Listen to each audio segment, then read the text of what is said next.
The house was silent, the kind of silence that only exists after decades of noise. A thin stream of sunlight cut through the blinds, painting golden stripes across the floorboards. A kettle whistled softly on the stove, and a record spun on the turntable. Coltrane, slow and smooth, filling the small Ohio living room with the sound of everything Hanson loved. Calm, control, routine. After 40 years of teaching, he finally had both time and peace. He sat by the window with his coffee, black 2 sugars, and smiled as the neighbors' kids pedaled past on their bikes. It had been a long road to this silence. He'd raised a son, buried a wife, and watched the world grow louder and meaner with every passing year. Now it was just him, his thoughts, and the promise of tomorrow. Before we dive in, tell me something. Have you ever had a moment when peace finally found you, only for someone to come knocking with chaos in their hands? Where are you watching from tonight? And if you've ever had to give up your rest for family, share it in the comments below. Let's see how many of us have walked that same road. The second day of retirement was supposed to be quiet. Hanson had written day 2 in his leather-bound journal that morning, underlined twice. He planned to map out a cross-country trip, Ohio to Yellowstone, down through New Mexico, then maybe a detour to the Grand Canyon. He'd dreamed about it for years, always telling Ellen, "One day when the work is done, we'll see it together." But Ellen had been gone 12 years now. The car accident on I-80 took her and left him and their son, Michael, standing in a fog of grief that never quite lifted. He sipped his coffee and looked at her photo, Ellen, laughing in the garden, hair tied back with that red bandana she loved. "You tell me not to sit too long, huh?" he murmured with a smile. All right. I'll move." He turned on his old laptop to browse travel routes when the phone rang. The ringtone was sharp, unfamiliar. Michael's number, but the voice that answered wasn't his son's. "Mr. Hanson," came Laura's voice, cold, clipped, the kind of tone people use when they already think you're beneath them. "Hey, listen, I'm going to Miami for a business conference. I'll be dropping the kids at your place tomorrow." Hanson blinked. "Laura? Good morning to you too." What kids?" There was a pause, irritation, not confusion. "Kyle and Emma," she said as if naming strangers. "Your grandkids. Michael's out of town this week for work and I can't cancel my trip. You're retired now, right? You don't have anything else to do." The words landed like stones in his chest. "You don't have anything else to do." He leaned back in his chair, eyes narrowing. "Laura, I just retired. I haven't even unpacked my classroom boxes yet." "So what?" she shot back. "They'll only be with you a couple of weeks. I'll send their tablets and some frozen dinners. You'll manage." "Manage?" He laughed softly. "They're children, not luggage." Her sigh buzzed through the phone. "Please don't start. You should be grateful you even get time with them. Emma barely knows you exist." That one stung. He wanted to hang up. Wanted to remind her that he'd been the one who paid for Michael's college when she was still in high school. But instead he said nothing. Silence was often louder than anything he could say. "All right," he finally murmured. "Bring them by." "Good," Laura said, her voice brightening instantly. "See you tomorrow morning. Oh, and don't give them too much sugar. Kyle's dentist says." She hung up before he could respond. For a long while, Hanson just sat there, staring at the steaming cup of coffee in his hand. The jazz record had ended. The house was quiet again, but it wasn't the same kind of quiet as before. This one hummed with a low, restless tension. He stood and walked to the window. Outside, a robin perched on the porch railing, chirping toward the gray sky. He watched it until it flew away.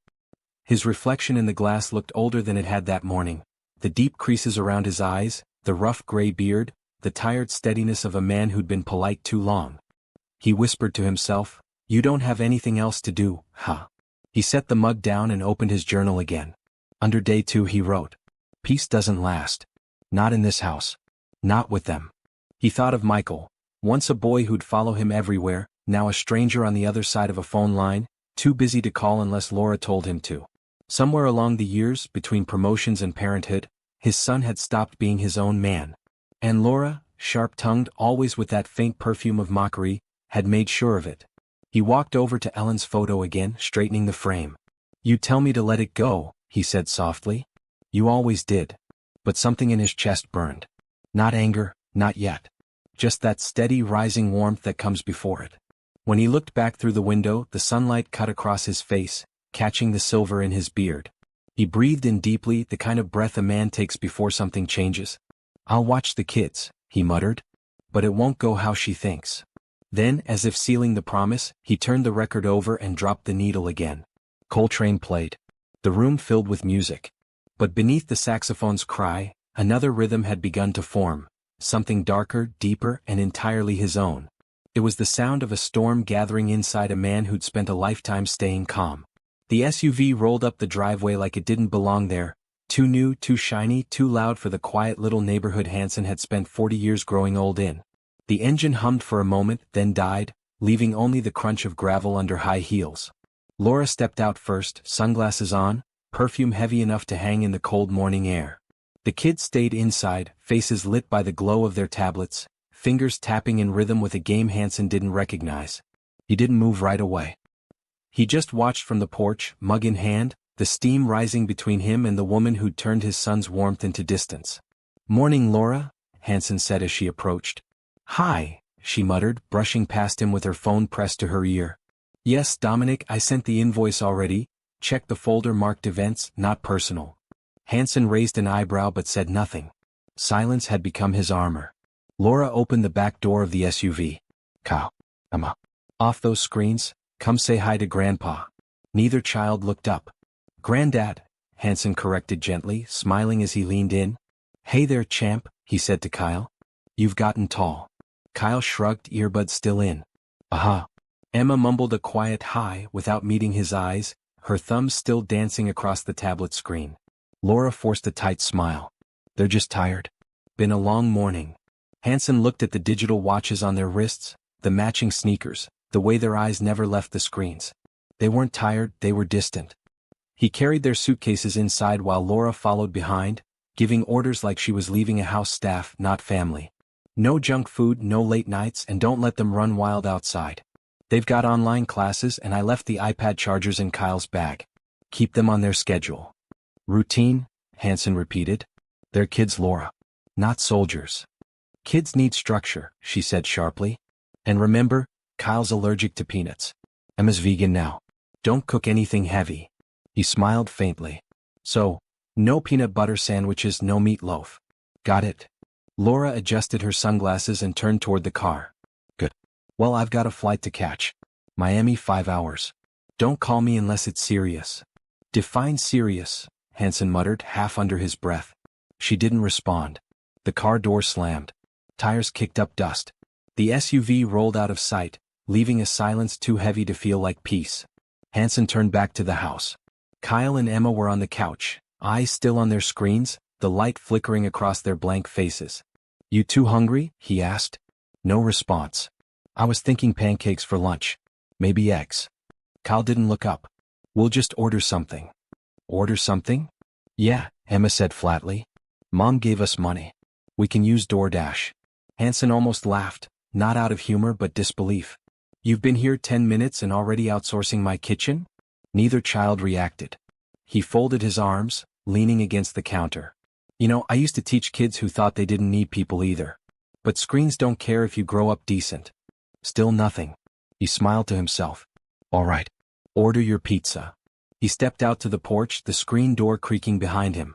The air was cool and the sky pale gray, late autumn settling in. Across the street, Carol was watering her flower bed, bundled in a thick sweater. "Lord have mercy," she called out when she saw him. "That them?" "Yep," Hanson replied. "They say hello?" "Nope." Carol chuckled. "City kids. Don't know how to look a person in the eye. Don't know how to look up, period," Hanson said. She walked over, curiosity shining in her eyes. "They staying long?" "Couple weeks. Laura's on one of her business trips." Carol frowned. "That woman gives me the creeps. Always looking at folks like she's measuring them." Hanson smiled faintly. "She's got a ruler in her heart." Carol laughed, a warm sound that cut through the cold air. "Well, you've handled worse, Hans. You had a classroom full of teenagers for 40 years. "Yeah," he said. "But those kids went home at 3 o'clock. She patted his arm. "You'll be fine. Just don't lose that patience you're known for." He nodded but didn't reply. Patience, it was the one thing he had too much of. When he went back inside, the smell of pizza filled the air. Kyle and Emma were sitting cross-legged on the couch, boxes open, crumbs already on the cushions. "You want some?" Kyle offered, barely glancing up. Hanson shook his head. "No thanks. Got a rule about food in the living room. Kyle froze mid-bite. Mom lets us. Then you'll clean it like she doesn't. Emma frowned. You're strict. He smiled. Strict is when you get punished for breaking a rule. Right now, I'm just warning you. The kids looked at each other, uncertain. Hanson turned toward the window. The light outside was fading, stretching long shadows across the floor. He didn't scold, didn't sigh. Just watched. Observing, patient, quiet, the way a man studies a storm before it breaks. By nightfall, the pizza boxes were gone, the screens dimmed, and the house fell into uneasy silence. Upstairs, the kids whispered about how weird their grandfather was, how calm, how serious. Downstairs, Hanson sat by Ellen's photo again. He traced the edge of the frame with his thumb and whispered, "You tell me not to lose my temper, huh?" Then he looked toward the staircase and said quietly, "Don't worry, honey. I'm not angry. Not yet." The house creaked. The night settled. And somewhere in the dark, the first quiet flicker of something dangerous began to take shape. The morning came soft and gray, sunlight crawling slow across the kitchen tiles. Hanson was already up, coffee brewed, eggs sizzling low on the skillet, a quiet hum of jazz from the old record player in the corner. The music filled the house gently, like it was trying to remind the walls what peace used to sound like. He set 3 plates on the table. The sound of footsteps, heavy, dragging, came from the hallway. Kyle first, hair a mess, eyes still on his phone. Emma followed, wearing oversized headphones, lips moving silently to whatever she was watching. "Morning," Hanson said. No answer. He pointed at the chairs. "Sit." They did barely. Kyle's thumbs were already tapping away. Emma was halfway through a video. Hanson reached out and held his hand over the table. "Phones?" Kyle didn't look up.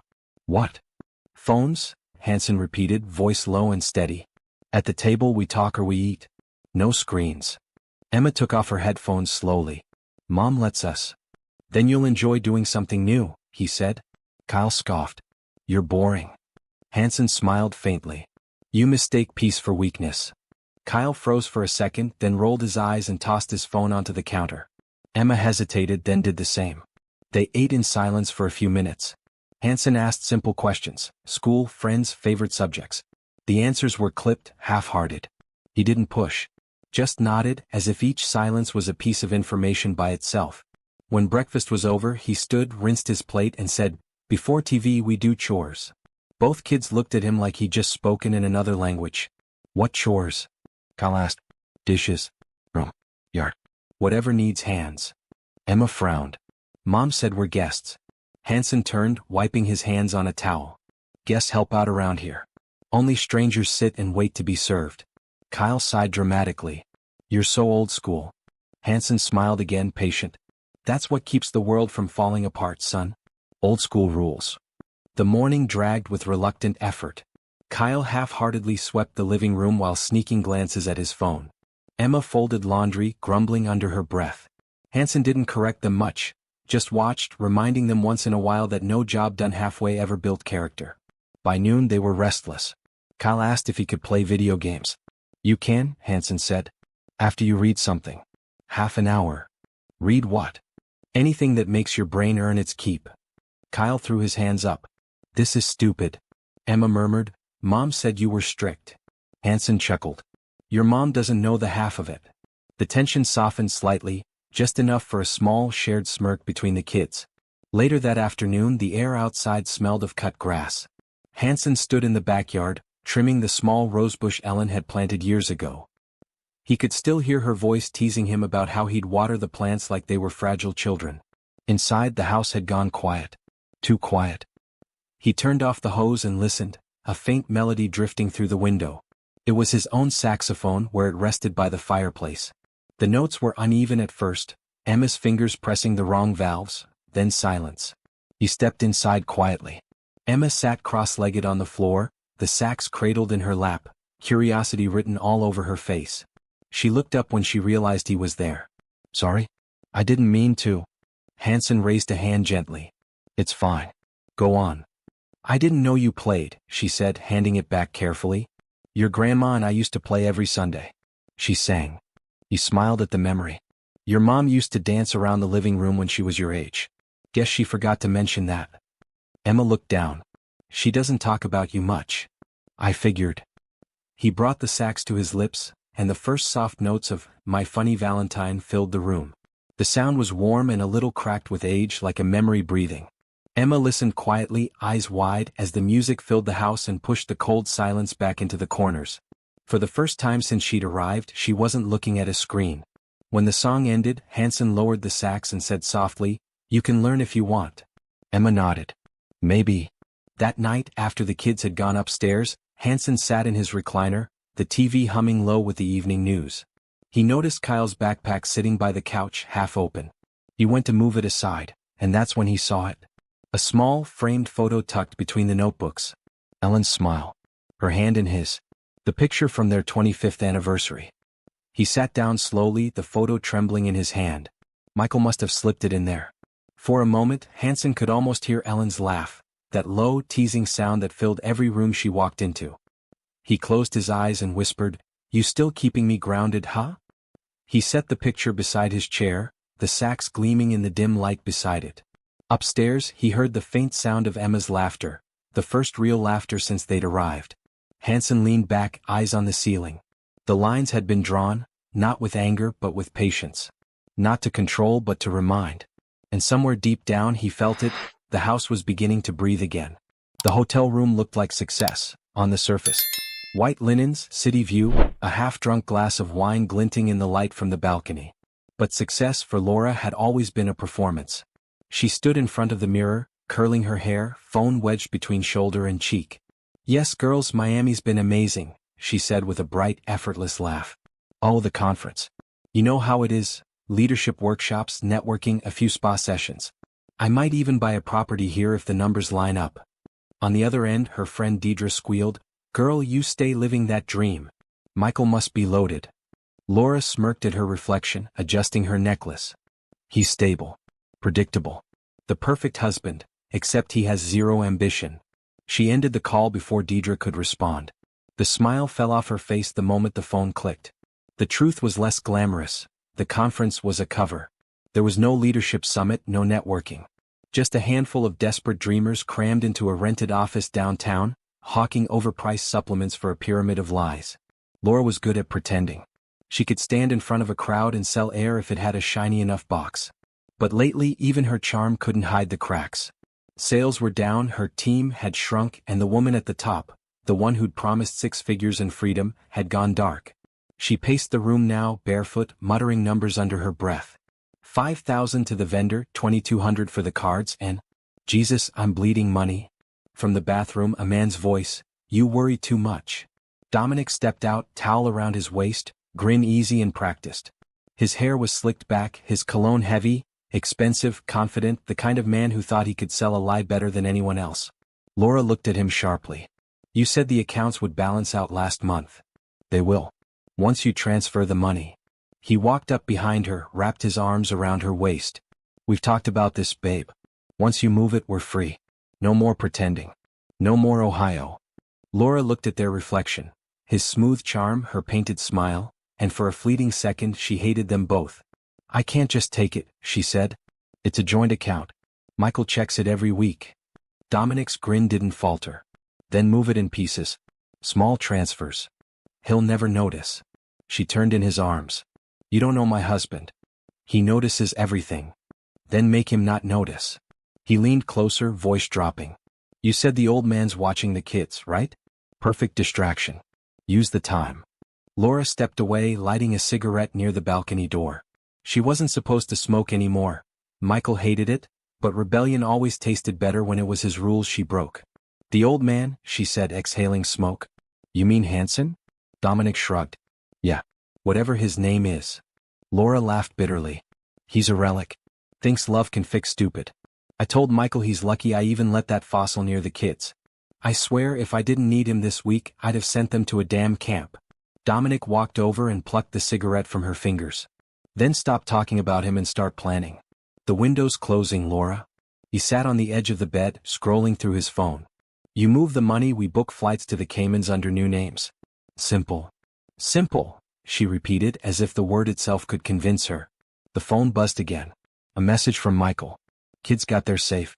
Dad says they're settling in. Hope your conference goes well. Love you." Laura's lips twisted into a cold smile. "Love you." The words felt foreign now, polite, practiced, meaningless. She typed back. All good here. Focus on work. We'll talk later. She hit send, tossed the phone on the bed and turned back to Dominic.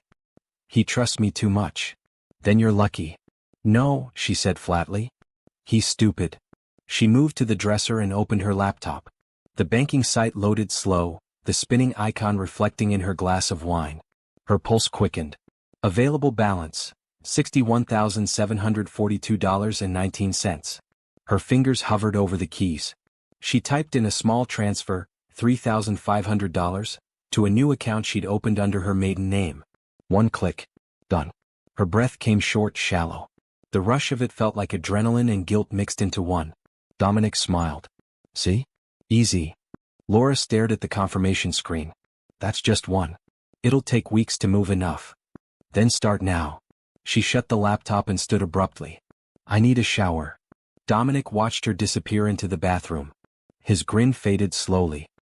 He looked at the computer, then at the door and muttered, You better not get cold feet on me now. Inside the bathroom, Laura let the water run but didn't step in. She leaned against the counter, staring at herself in the mirror again. Same flawless face, same sharp eyes, same woman who'd learned to weaponize charm. But beneath that there was something raw, a flicker of fear she couldn't wash off. She remembered the way Hanson had looked at her the last time they'd met. Calm. Measured. Not like a man she could manipulate but one who saw straight through her. He'd said almost nothing that day. Just watched her like a man watching a fuse burn down. Now, in the quiet of the hotel room, she felt that stare again, like he was still seeing her miles away. She turned off the tap, grabbed a towel, and stepped out to find Dominic asleep, phone still in hand. She picked it up, her instinct, the one that had saved her a dozen times before, whispering to look. Messages. Another woman's name. Words too intimate to ignore. Her jaw tightened. Dominic murmured in his sleep, Laura, but it sounded like a habit, not affection. She set the phone down and walked to the balcony. Outside, the city shimmered in the night, beautiful, expensive, and empty. She whispered to herself, Nobody's loyal anymore. You play or you get played. Then she smiled, slow and dangerous, the kind of smile that meant something was about to change. If Dominic thought he was using her, he'd soon learn the truth. Nobody manipulates Laura without paying for it. And back in Ohio, the man she called a relic was already laying the quiet groundwork for her reckoning. The morning sunlight slanted through Hanson's kitchen window, soft and warm, catching dust motes that drifted lazily in the air. The week had been long, not in the way that wore a man down but in the way that tested how much quiet strength he could hold. The house didn't feel hostile anymore. The silence had softened, the edges rounded. The children still guarded their screens like shields, but there were moments, brief, fleeting ones, where they forgot to hide behind them. This morning began with the smell of burnt toast. Hanson looked up from his coffee, saw Emma standing at the counter, a piece of charcoal black bread hanging from the toaster. Her eyes were wide, panicked, waiting for him to explode. You didn't? He took a slow sip of coffee, walked over, and looked at the ruined toast as if it were a science project. You know, he said, that's how we learn. Emma blinked. You're not mad. Why would I be? You tried. That's worth more than perfect toast. She frowned, skeptical. Mom says trying without results is just wasting time. Hanson smiled faintly. That's the difference between living and surviving, sweetheart. One teaches you something. The other just keeps you scared. He showed her how to adjust the toaster, how to watch for the smell, how to listen for the pop. This time the bread came out golden brown. Her face lit up with the kind of pride no screen could give her. Perfect, he said, handing her a knife. Now butter it before it gets cold. That's the real trick. By mid-morning the three of them were outside in the yard. The grass was still damp from last night's rain. Hanson was kneeling by an old wooden box filled with soil and herbs, Ellen's old garden, long forgotten. Smell that? He said, crushing a leaf between his fingers. Basil. Your grandma swore it could fix any bad mood. Emma leaned in, curious. Kyle stood back, arms folded, pretending not to care. It just smells like pizza, Kyle muttered. Hanson chuckled. Then you already like it. He handed Kyle a small spade. Come on, help me dig this side. I don't do dirt, Kyle said automatically. You will today, Hanson replied, not raising his voice. Kyle hesitated, then sighed and crouched down. The earth was soft, easy to turn.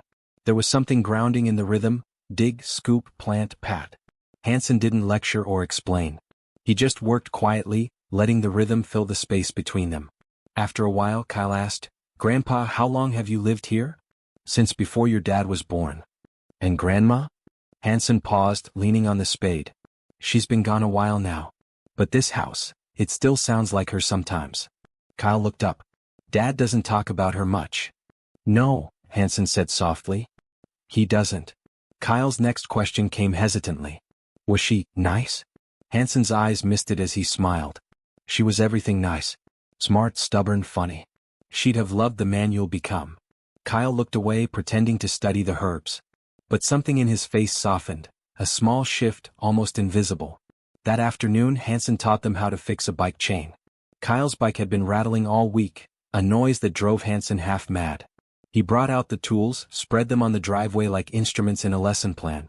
"Machines are honest," he said, kneeling beside the wheel. "They tell you exactly what's wrong, if you're quiet enough to listen." Kyle crouched beside him, wiping grease on his jeans. "Dad used to fix stuff with me," he said quietly. "Yeah. Before he got busy." Hanson nodded. "It happens. Grown-ups start chasing things they can't hold. Sometimes they forget what they already have."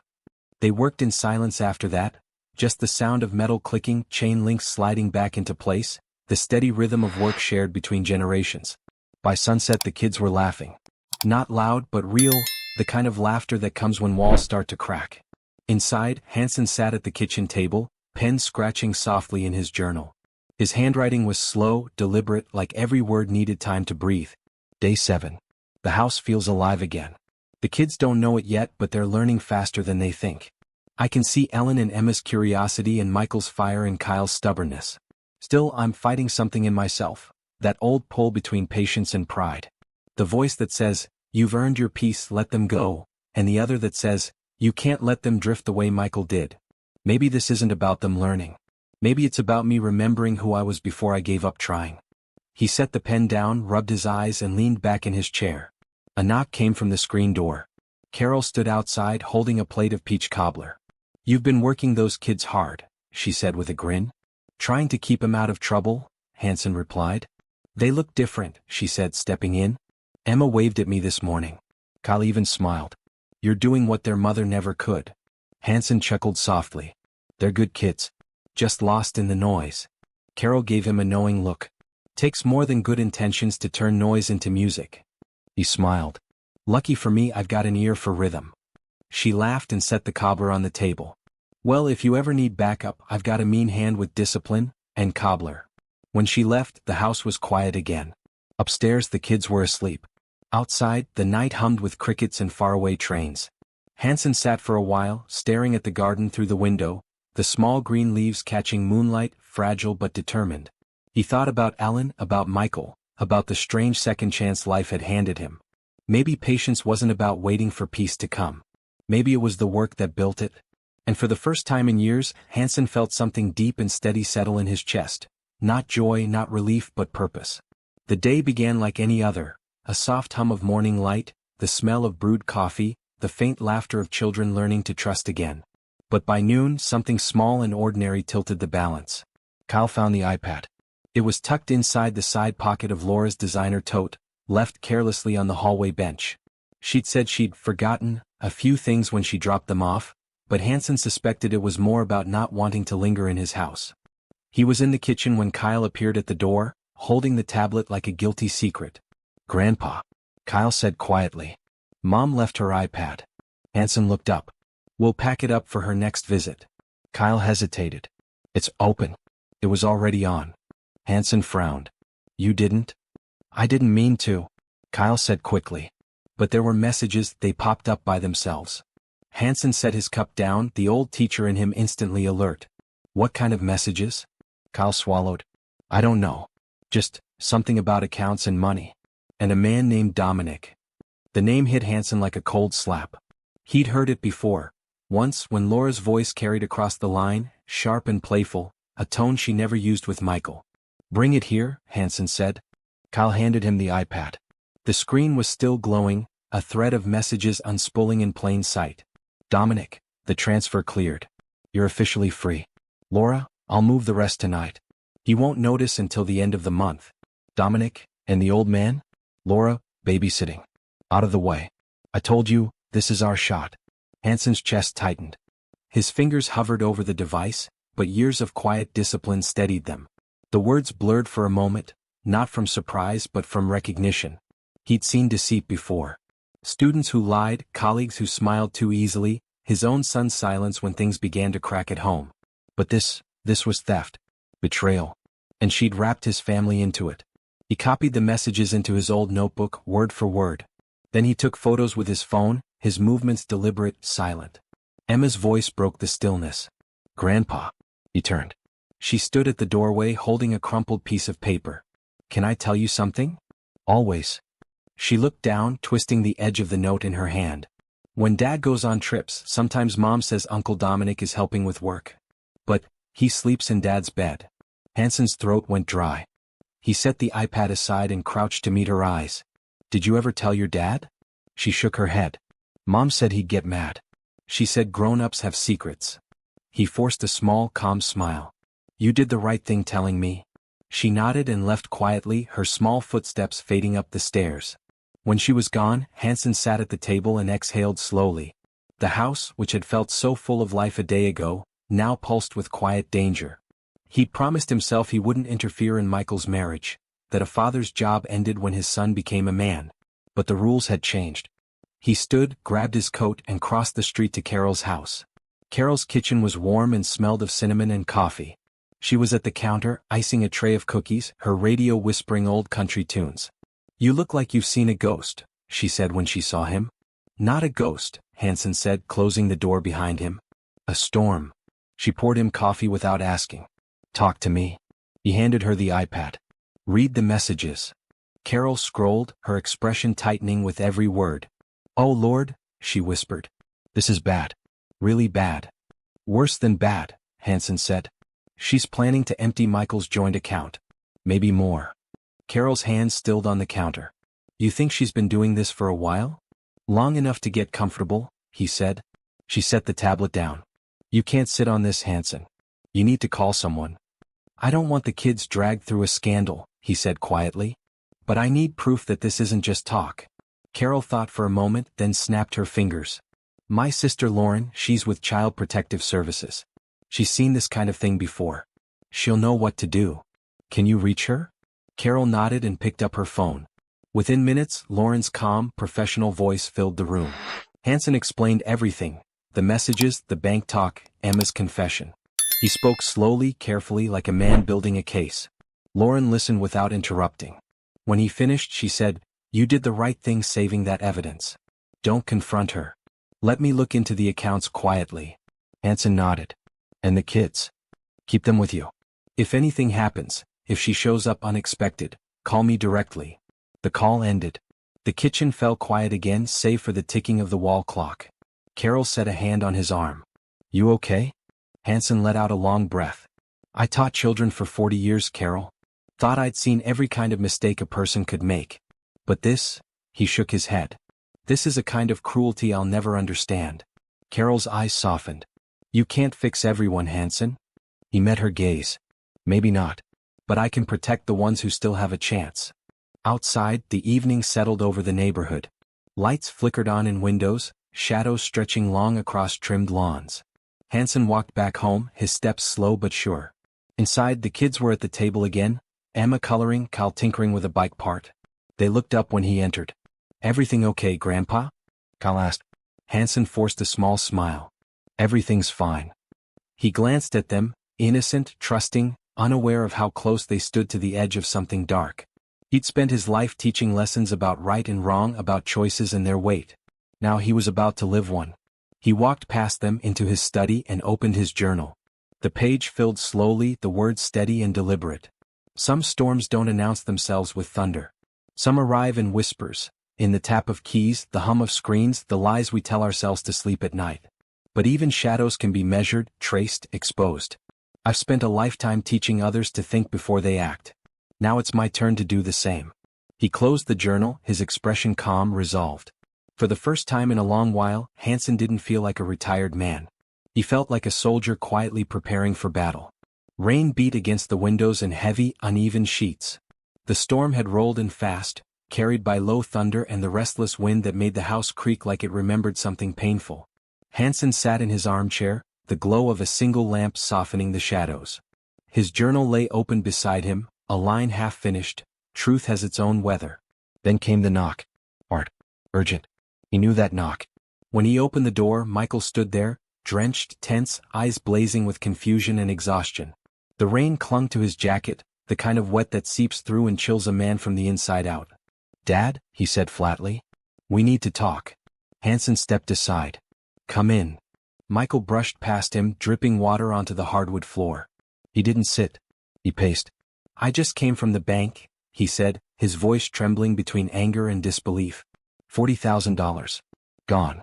Vanished. Hanson said nothing yet. He waited, let the storm inside his son's chest blow first. Michael turned sharply. Did you say something to Laura? Because she's not answering my calls." "Not one." Hanson's eyes narrowed slightly.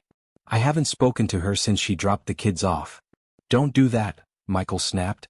"Don't talk like you don't know what's going on. Every time you get involved, something blows up." Hanson's jaw tightened. "You think I'd steal from you, son?" Michael stopped pacing, his face hardening with the kind of pain that looks like accusation. "No. But you've always hated her. Always made her feel small."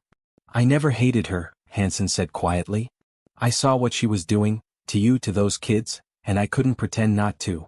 Michael scoffed. "You've never liked anyone I brought home. You think no one's good enough for me, like Mom was the last decent woman alive." The words hung in the room like smoke. Hanson felt the sting of them deep and raw. "Your mother," he said slowly, "wasn't perfect. But she was honest. She worked herself to the bone to keep us standing. Laura doesn't even know what work means." Michael turned toward the window, lightning flashing across his face. "You don't know her like I do." "I know her better than you think," Hanson said, reaching into the drawer beside his chair. He pulled out the old recorder Carol's sister had given him. "Sit down." Michael hesitated. "Dad, what is this?" Michael sat. Hanson pressed play. Laura's voice filled the room, sharp, laughing, cruel. "The old man's babysitting. Can you believe it? Retired and still desperate to feel useful. I swear, sometimes I think Michael's just like him, soft, sentimental, boring." Then Dominic's voice, smooth and arrogant. "Once you move the money, he'll have nothing to cling to. We'll be gone before he even figures it out." Static. Then Laura again. "Let him keep his little family stories. I've got real plans." Hanson stopped the recording. The only sound was rain, softening against the roof. Michael sat frozen, his hands gripping his knees so tightly his knuckles went white. When he finally spoke, his voice was small. "Where did you get that?" Hanson met his eyes. "From her iPad. She left it here." Michael leaned forward, elbows on his knees, breathing hard. "You're saying she stole it? All of it?" "I'm saying," Hanson replied, "that the woman you trusted with your life has been building another one, without you in it." Michael's face crumpled, the fight draining out of him. He looked suddenly young again, like the boy who used to hide behind Hanson's leg when storms frightened him. "She said," he whispered, "she said I was the reason she was miserable. That you were poisoning her against me." Hanson's voice softened. "I may have failed you in many ways, son. But I never lied to you. Not once."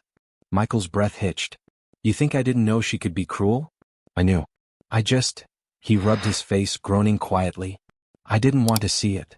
Hanson watched him, the son he'd raised on sacrifice and hope, now breaking under the weight of truth. He rose, walked to the window and looked out at the storm. "You've been living in her weather for too long," he said. "Let it pass." Michael looked up, eyes glistening. "What do I do?" "You start by coming home," Hanson said, turning to face him. "Not here necessarily, but to yourself. To your children. To what's left that's still good." For a long time Michael didn't move. Then he nodded, slow and deliberate. "Where are the kids?" he asked. "In their rooms," Hanson said.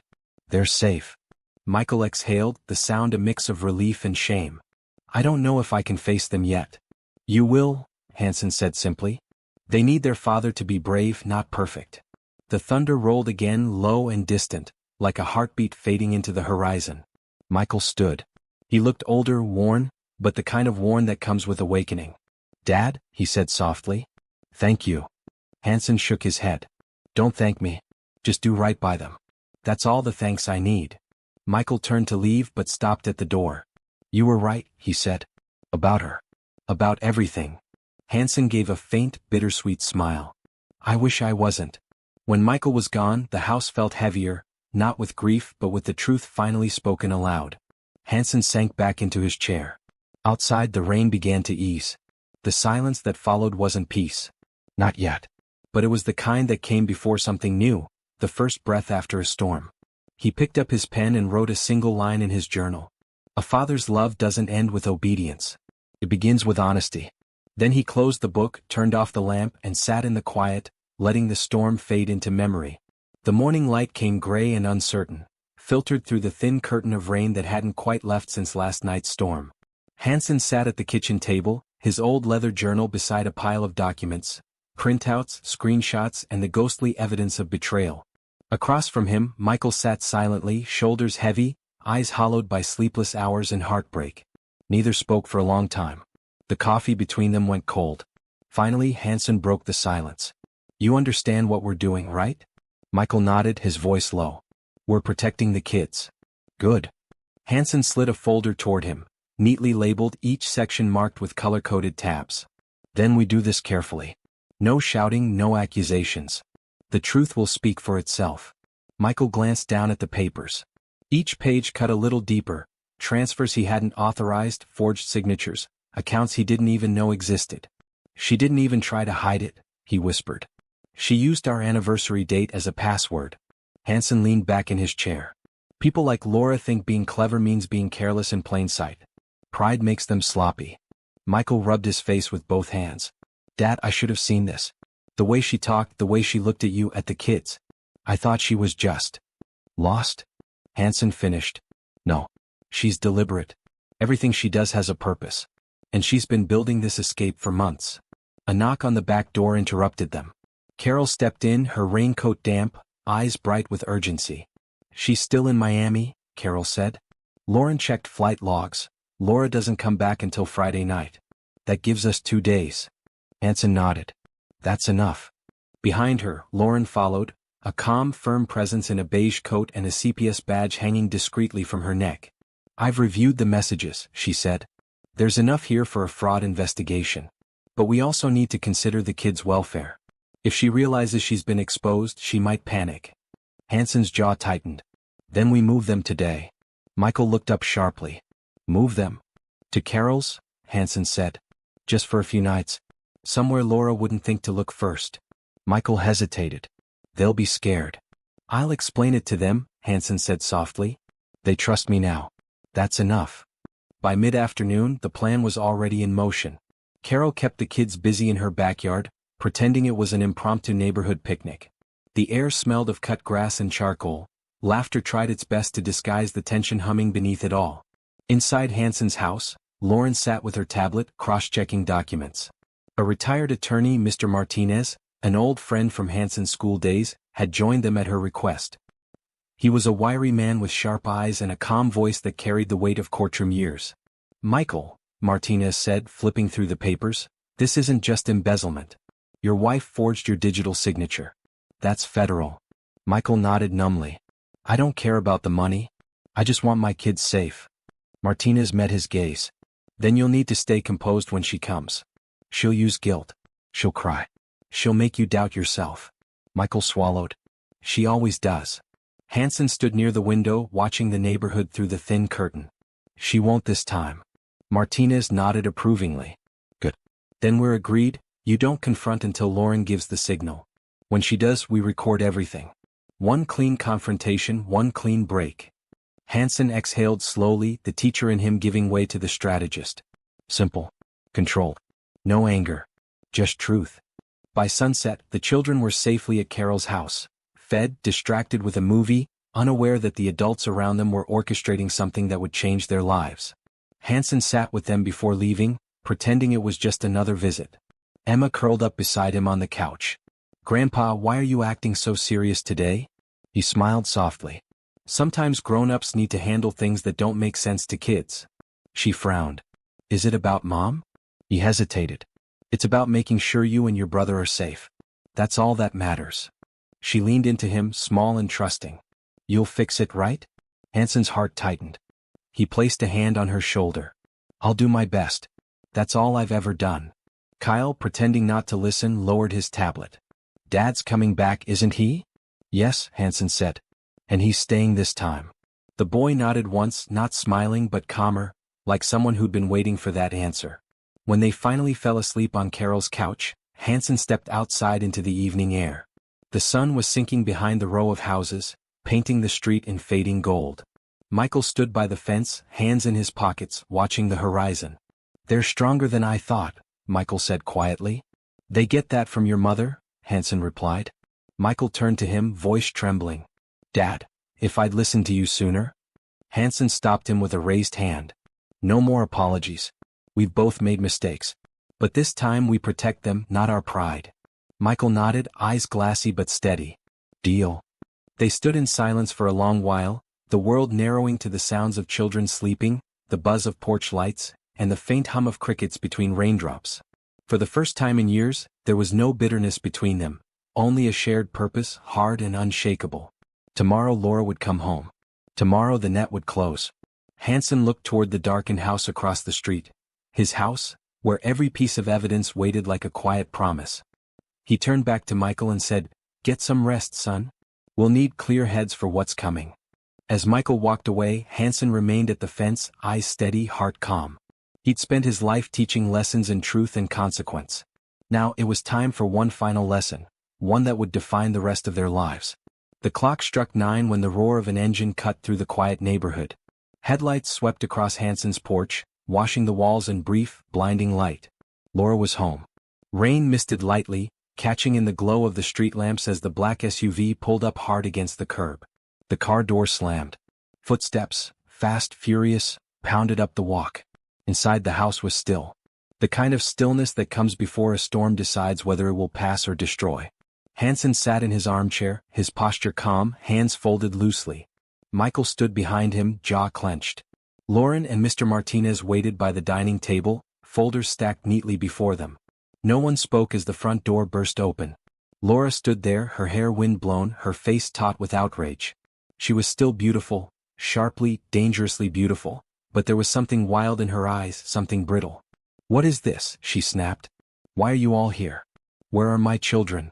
Hanson's voice was even. They're safe. Safe? She laughed bitterly. With who? That nosy neighbor of yours? You had no right to move them. Michael took a step forward.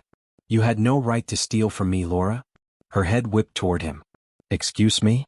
You heard me, he said, his tone quieter now, colder. $40,000. Gone. And that's just what we've found so far. Laura blinked, her mouth opening and closing like she hadn't prepared for this version of her husband. Steady, unyielding. Michael, she said softly, slipping into her old weapon, manipulation. Honey, you know how our finances work. I move the money for... Don't, he interrupted. Don't lie to me again. She frowned. You've been talking to him, haven't you? She turned toward Hanson, eyes narrow with venom. Of course. The retired philosopher with too much time on his hands. You've been poisoning him for years. Hanson said nothing. Say something, she shouted, stepping closer. You think you can just sit there like you're some kind of saint? You've hated me from day one. Still he didn't move. The silence unsettled her.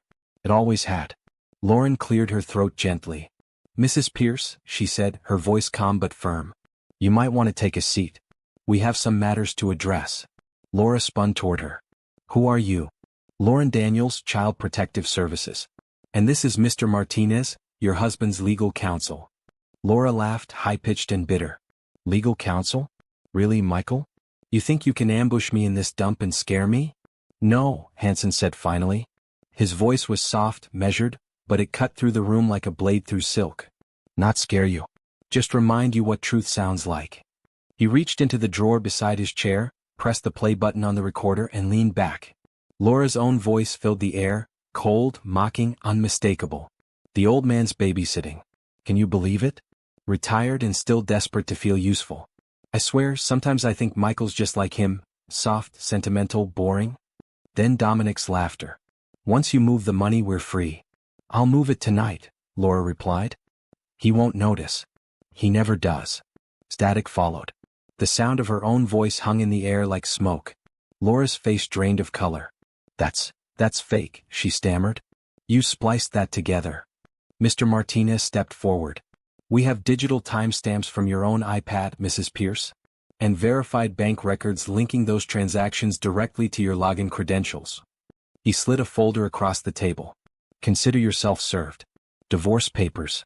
Fraud investigation pending. Laura stared at the documents, then at Michael. You're doing this to me? After everything? Michael didn't answer. He didn't need to. His silence told her everything.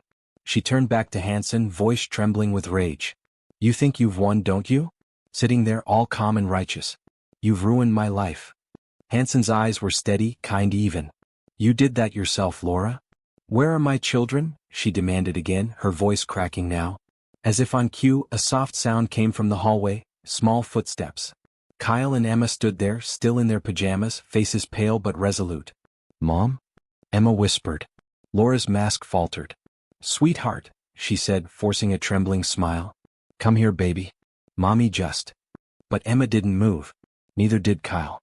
They looked to Hanson instead. Kyle spoke first, voice barely above a whisper. Grandpa said you were lying. I didn't believe him. But now I do. Laura's lips parted in disbelief. Kyle, honey, no, you don't understand. Emma stepped closer, but toward Hanson. She took his hand. We're staying here. Something inside Laura cracked. The anger that had been boiling beneath her surface finally broke free. You think you can take them from me? She screamed. You all think you can turn them against me? You're all parasites, leeching off me, judging me? Her words dissolved into a choking sob. She slammed her hand against the table, scattering papers across the floor. I gave you everything. Hanson rose slowly. He didn't shout. He didn't move toward her. Laura, he said, his voice calm as stone. What you gave was fear. What you called love was control. And tonight that ends. She stared at him, trembling, lost, before turning to Michael. You're really doing this? Michael met her gaze, his voice breaking. I already did. She looked around one last time, her fury collapsing into something hollow. Then she turned, her heels striking the floor like brittle thunder, and walked out into the night. The door slammed. For a long while no one moved.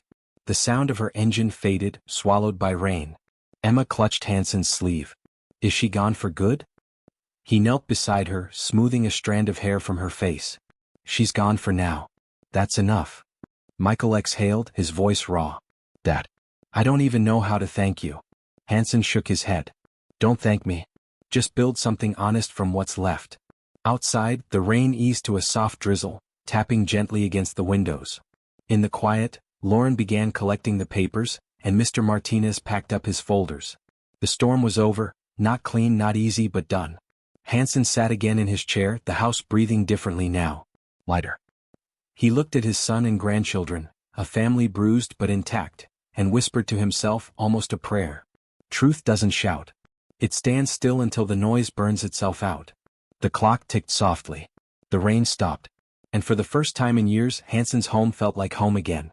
The air smelled of rain and cut grass, that particular freshness that only spring could bring. Hanson sat on the porch steps, sanding down a piece of oak, the afternoon sun slipping gently through the clouds. From the garage came the sounds of laughter, uneven, lively, alive. 2 months had passed since that night. 2 long, quiet months that had felt like both a lifetime and a blink. The town had already moved on from the whispers about the Pierces. Laura was gone, sold her half of the house, transferred her accounts, and disappeared. Rumor said she'd fled to Arizona with Dominic, though no one cared enough to confirm. Michael stayed. He rented a small apartment a few blocks away and visited every weekend. He'd stopped drinking, started jogging again, and even laughed sometimes. Really laughed, the kind that came from someplace true. Hanson had seen that look before, in soldiers who'd survived battles that didn't make headlines. It was the look of someone relearning how to breathe. And the house that once echoed with loneliness now hummed with life. Inside the garage, Kyle was hunched over a bike frame, his hands greasy, face smudged with oil. The old 10-speed had been a wreck when Hanson found it at a yard sale. Rusted spokes, torn seat, no brakes. Now it gleamed in the light, halfway reborn. All right, Hanson said, walking in. Let's check that chain again. Remember, tension's everything. Kyle nodded, his concentration fierce. Like patience? Hanson smiled faintly. Exactly like patience. Kyle tightened the bolt and gave the pedal a cautious spin. The gears clicked smoothly. The boy's grin spread wide. It works. Of course it does, Hanson said, patting his shoulder. Things built with care usually do. Across the driveway, Emma was sprawled on the ground beside the fence, surrounded by paint cans. Her small hands worked carefully, brushing bright colors onto the wooden slats. When Hanson walked over, he stopped mid-step. She was painting a mural, soft clouds, a sunbeam, and in the center 2 figures. A young woman and an older man standing in a garden holding a saxophone between them. Ellen. And him. Hanson felt something tighten in his chest, a quiet ache but not the painful kind. More like memory settling gently where grief used to live. Emma looked up. Do you like it? He cleared his throat softly. It's beautiful. I wanted Mom to see it too, she said, her voice careful. Not the way she was, but how she could have been. Hanson nodded slowly. That's a good way to remember people, by their best selves. She smiled, a small brave thing, and went back to painting. That evening, the family gathered for dinner on the back porch. Carol brought her famous cornbread, Lauren stopped by with iced tea, and even Mr. Martinez made an appearance, still in his pressed shirt, sleeves rolled up this time. The meal was simple, roasted chicken, mashed potatoes, laughter. Nothing fancy. Nothing forced. After they ate, Michael stood up awkwardly, clearing his throat. I've got something. He reached into a paper bag and pulled out a framed photograph. Hanson leaned forward. It was a picture, taken just a week before, of him, Michael, Kyle, and Emma standing together in front of the garage, sawdust floating in the air like gold dust. Beneath it, etched in neat cursive, were the words, "The man who never stopped teaching." Hanson's throat tightened. He didn't speak for a long while. He just looked, at his son, his grandchildren, the photo, and then, slowly, smiled. When he finally found his voice, it came out low and sure. "You've all done the hard part," he said. "You learned how to stay." Michael's eyes glistened. "I learned it from you, Dad." The days that followed were quiet in the best way. Kyle began spending afternoons helping Hanson fix old furniture for neighbors. Emma turned the backyard mural into a small art project. Each weekend, a new family from the block came to add a flower or a word. Soon the fence was alive with color and stories. And Hanson's garage? It became something more. He called it the workshop. Every Saturday morning, neighborhood kids came by, some without fathers, some just curious, to learn how to hammer a nail straight, patch a tire, or plant something that wouldn't die with the first cold wind. Hanson never called it teaching. He said he was just passing time the right way. Sometimes when the kids were gone, he'd sit alone with his journal, the same one filled with thoughts about patience and pride. But now the pages spoke of gratitude instead of grief. One entry read, "Peace isn't the absence of noise. It's learning to hear the laughter again after the storm." One evening, near sunset, Hanson carried his saxophone out to the porch. The light fell soft across his face, turning the wrinkles into maps of where he'd been, not scars of what he'd lost. He set the instrument on his lap but didn't play, not yet. From inside came the muffled sounds of life. Dishes clinking, Emma humming, Michael and Kyle arguing over which bike was faster. He closed his eyes, listening. For the first time in decades, he didn't feel alone. He took a slow breath, lifted the saxophone, and played, a quiet, wandering tune that drifted down the street, curling through the air like forgiveness made sound. Carol, watering her plants next door, paused to listen. Neighbors walking their dogs slowed their pace. A few kids sat on the curb, heads tilted, curious. It wasn't perfect music. It was tender, fragile, like peace itself. When he finished, he looked out across the yard. The mural glowed faintly in the orange light. The laughter inside carried on. He leaned back in his chair, a small, contented smile settling beneath his eyes. The world didn't owe him an apology. It had already given him something better, time to build again. He rested the saxophone beside him, watching the last of the sun sink behind the trees. The same house that had once felt like a tomb now pulsed with warmth. And in that fading light you could see it, clear as the sky itself. A man betrayed, tested, but never broken. He exhaled softly, whispering to no one in particular, "This is enough." Then the wind moved through the yard, carrying his tune just a little farther, and the world, at last, was still. If stories like Hanson's move you, tales of quiet strength, forgiveness, and redemption, stay close. There are more lives to step into, more hearts to rebuild, one story at a time.